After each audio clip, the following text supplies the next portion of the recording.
Hello friends, आज हम पढ़ेंगे फ्यूचर टेंस। जैसा कि आपको पता है, हमने पीछे इस सीरीज़ में प्रेजेंट और पास्ट के सारे टेंसेस डिस्कस कर लिए हैं। आज हमारा फ्यूचर टेंस है।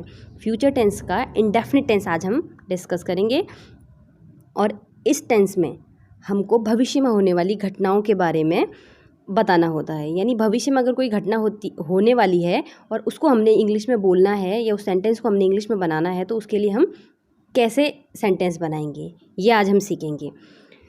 इस टेंस में अगर हम वाक्यों को बनाते हैं तो उसके लिए हमको ज़रूरत होती है सब्जेक्ट की।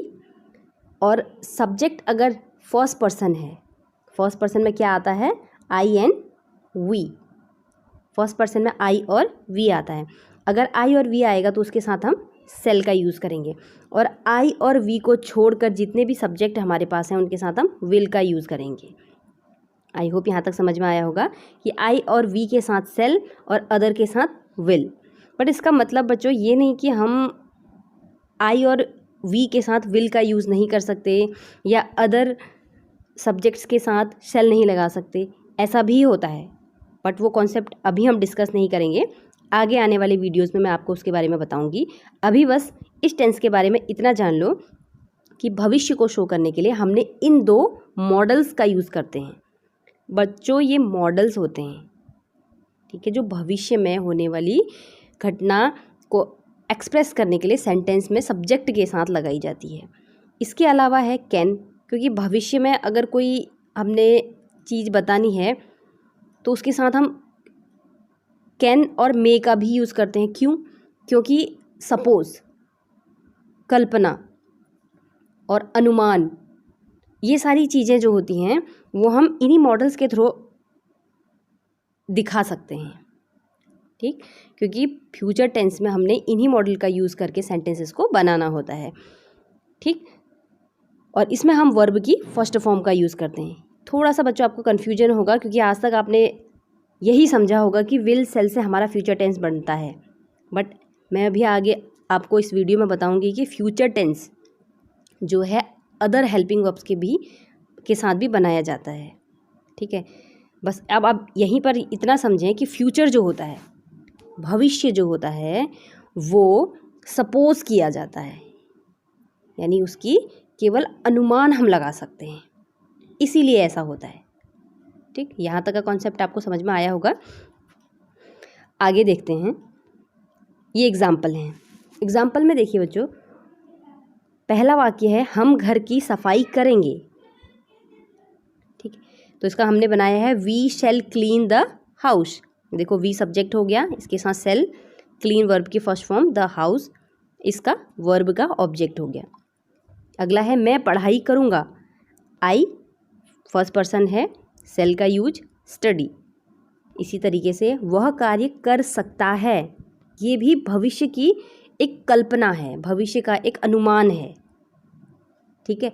आपको वाक्य को पढ़ने से लग रहा होगा कि ये गागेगी वर्ड नहीं होने की वजह से फ्यूचर नहीं है, बट आप उसके सेंस को समझने की कोशिश करो। ये कह रहा है वह कार्य कर सकता है इन फ्यूचर, यानी भविष्य की बात है कि भविष्य में ऐसा अनुमान लगाया जा रहा है, तो उसके लिए हम यहाँ पर कैन का यूज़ करेंगे। He can do this work. इसी तरीके शायद आज वर्षा होगी, ये भी क्या है? अनुमान ही तो है ना। तो हम इसके लिए यहाँ पर मे का यूज़ करेंगे, क्योंकि यहाँ पर हमें शायद वर्ड ये पूरी तरीके से शो कर रहा है कि ये पूरी हमारी क्या है, एक अनुमान पर आधारित वाक्य है, अनुमान है, सपोज है। तो इसके लिए हम वाक्य बनाएंगे इट मे रेन टुडे, ठीक। इसी तरीके वर्षा अवश्य होगी। अब जब हमारा अनुमान बहुत ज़्यादा मजबूत होता है, यानी बहुत ज़्यादा हम श्योर होते हैं किसी चीज़ के लिए, तो वहाँ पर हम मस्ट का यूज़ करते हैं। तो यहाँ पर मस्ट लगाया गया, इट मस्ट रेन। इट हमारा सब्जेक्ट हो गया, मस्ट हमारा मॉडल हो गया, और रेन यहाँ पर बारिश के लिए यूज़ किया गया है।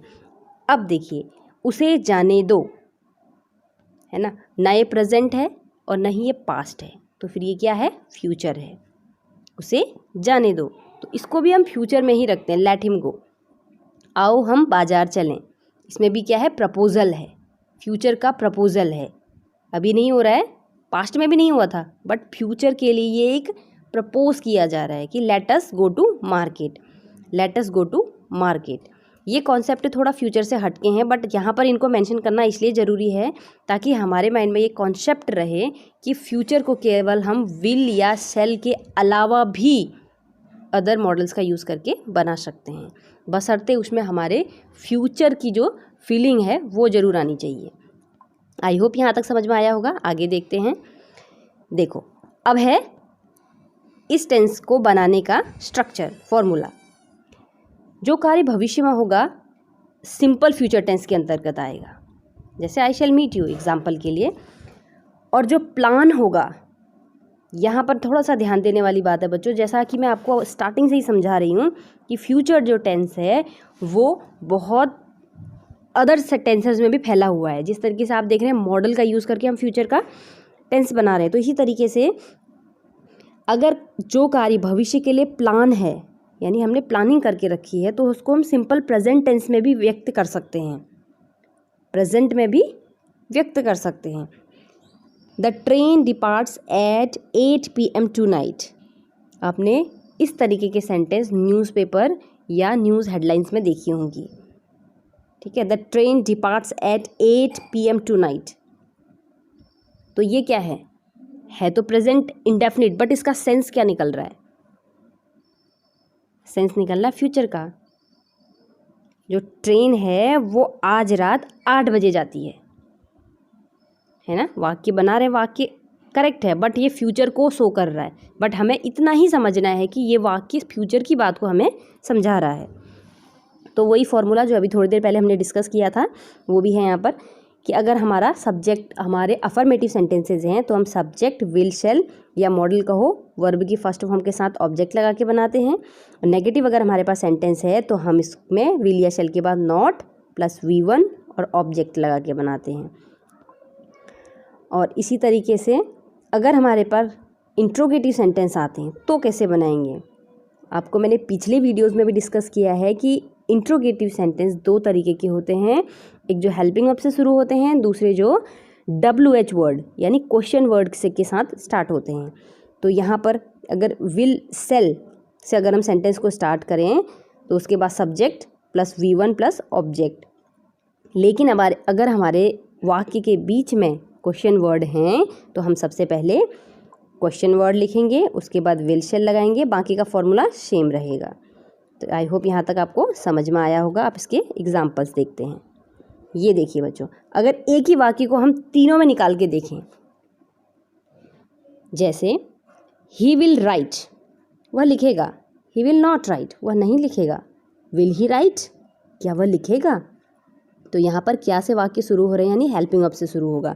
ठीक इसी तरीके से दूसरा है I shall buy a TV, TV खरीदूंगा। I shall not buy a TV, नहीं खरीदूंगा। शैल आई बाय अ टीवी, क्या मैं एक टीवी खरीदूंगा? तो ये सारे फ्यूचर के अलग अलग कॉन्सेप्ट हैं। आगे देखिए, he will go to Agra, वह आगरा जाएगा। He will not go to Agra, यहाँ पर सभी सेंटेंसेस में आप देख रहे हैं सब्जेक्ट के बाद नॉट लग रहा है। Will he go to Agra, क्या वह आगरा जाएगा? इसी तरीके से दे विल कम टुमारो, वे कल आएंगे। They will not come tomorrow, वो कल नहीं आएंगे। विल दे कम टुमारो, क्या वे कल आएंगे? Ram will play, Ram will not play, will Ram play. We will attend the party, we will not attend the party, will we attend the party. तो यहाँ तक आपको एग्जाम्पल से क्लियर हो चुका होगा। और इसी तरीके से यहाँ पर मैंने दिखाया है कि आपको विल नॉट को अगर शॉर्ट फॉर्म में लिखना है तो कैसे लिखेंगे, और शैल नॉट को लिखना है तो आप कैसे लिखेंगे। और इसी वाक्य में अगर हमारे पास WH वर्ड होंगे तो हम यहाँ पर WH वर्ड लगा देंगे स्टार्टिंग में, उसके बाद हेल्पिंग वर्ब के साथ सेंटेंस बना देंगे सेम स्ट्रक्चर में। आई होप आपको यहाँ तक समझ में आया होगा। तो बच्चों, मैंने स्टार्टिंग में जो आपको बताया है कि फ्यूचर का जो टेंस होता है वो अदर टेंसेस के साथ भी लिंक करता है, तो उसके थोड़े से कॉन्सेप्ट को मैं और इलेबोरेट करूँगी यहाँ पर, कि जो हमारा प्रेजेंट का कंटिन्यूस टेंस होता है वो भी फ्यूचर को शो करता है। अब कैसे शो करता है? जैसे अगर आपने कहा कि वह अभी खाना खा रही होगी, तो ये क्या है? ये भविष्य की एक कल्पना है। मैं 2 घंटे में घर जा रही हूँ, 2 घंटे बाद घर जा रही हूँ। ये क्या है? 2 घंटे बाद, 2 घंटे बाद यानी अभी हुआ नहीं है, फ्यूचर इन फ्यूचर होगा। मैं 2 घंटे बाद घर जा रही हूँ, या मैं शाम को आगरा जा रही हूँ। सारे सेंटेंसेस क्या शो कर रहे हैं? कंटिन्यूअस वाक्य दिखाते हुए फ्यूचर को हमारा शो कर रहे हैं। जैसे मैं शाम को आगरा जा रही हूँ, जा रही हूँ प्रेजेंट का कॉन्टिन्यूअस है, बट सेंस कहाँ की दे रहा है? फ्यूचर का। ठीक, बस ये सब बताने का केवल इतना ही मतलब है कि जो हमारा फ्यूचर टेंस है वो अदर टेंसेज में भी उसकी झलक देखने को मिलती है। तो इसीलिए हम उसको कंटिन्यूअस भी बना सकते हैं, फ्यूचर में भी बना सकते हैं। तो इसी तरीके से अभी हम इतना ही समझेंगे कि हम मॉडल के साथ ये सेंटेंसेस फ्यूचर में कैसे बनाते हैं। आई होप यहाँ तक समझ में आया होगा। इसी तरीके से मैं आपके लिए अभी फ्यूचर का कंटिन्यूअस टेंस नेक्स्ट वीडियो में लेके आऊँगी। Thanks for listening to me, और तब तक के लिए नमस्कार।